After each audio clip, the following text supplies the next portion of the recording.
Hello, what's up guys? May bago na naman akong tutorial para sa inyong lahat kung paano ang magtanggal at magpalit ng gulong kung kayo ay naplatan. Kung kunyari kayo ay lady driver at bago pa lang kayo nagdadrive ng sasakyan at naflatan kayo along the way. So ito ang tutorial ko na to, swak na swak para sa inyo. Kaya guys, kung bago ka pa lang nakapag-view sa aking channel, huwag kalimutan mag-likes, subscribe at press na rin ang notification bell button para updated ka sa mga future upload ko. So guys, tara, samahan niyo ako.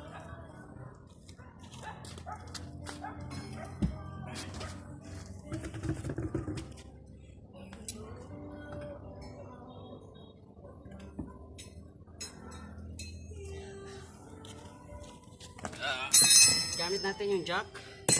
Yung jack ilalagay natin dito sa pinakamatigas na parte ng ilalim ng sasakyan. Para, ito yung gagamitin natin para pag-angat. Yan. Nandito na siya sa matigas na parte. Ayan.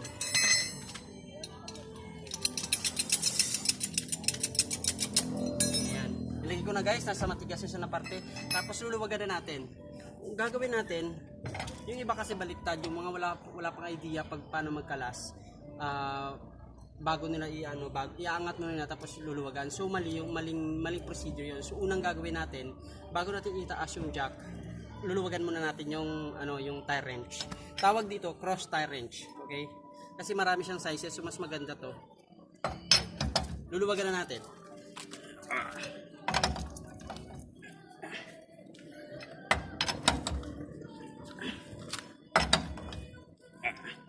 Yan guys, maluwag na. Pag maluwag na lahat, angat na natin yung jack.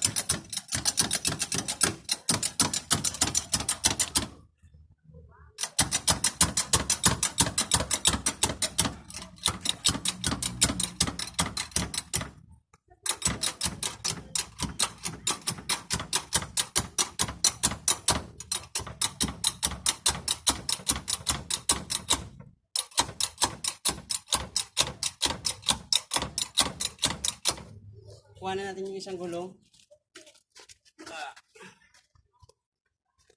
Kinukuha natin yung gulong tapos ilalagay dito dati sa ilalim guys para kung sakaling bumigay yung jack, hindi tayo hindi babagsak or maiipit yung kung sakaling ikaw magkakalas, hindi ka maiipit kung sakaling babagsak kasi maaaring dumulas to. So meron tayong pang support, okay? So guys, tatanggalin ko na. Basta tandaan nyo lang guys, pagka magpaluwag ng tie wrench, kaliwa lagi. So guys, kung ikaw ngayon nakapanood ng aking video at alam mo naman kung paano magkalas, so i-credit na lang natin na ang tutorial na to ay para lang sa hindi nakakaalam.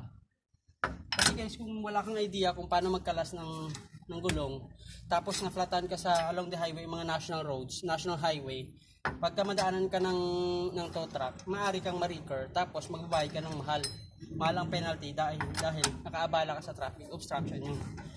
So bukod sa abala sa iyo, mahal pa. So unlike na marunong ka, pag marunong ka, edi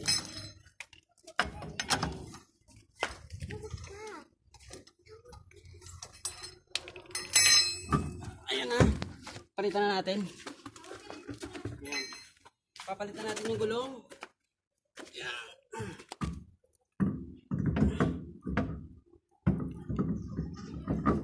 Yan. Kakabitan natin.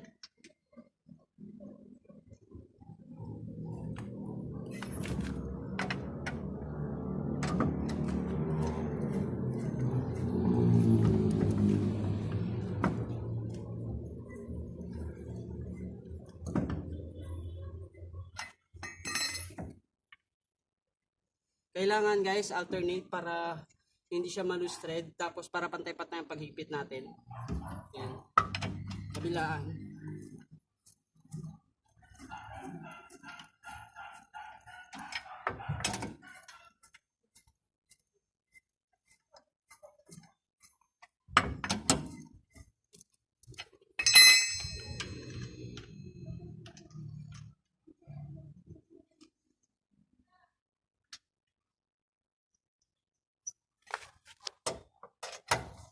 Yan, kanan lagi guys pagpahigpit kanan.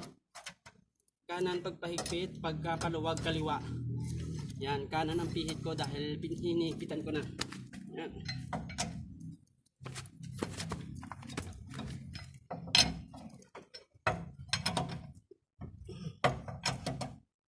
Yan.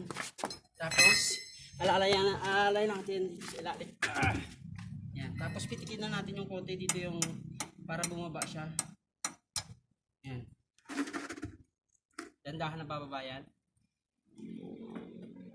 Yan.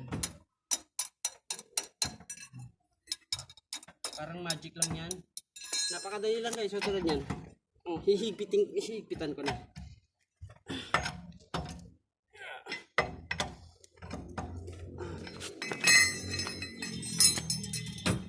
Yan guys, ganun lang kadali.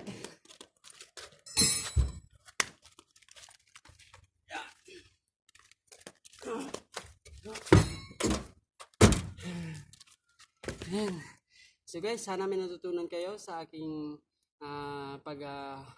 sa aking pag-video ngayon. Hanggang sa ulitin guys. Have a good day. Maraming salamat.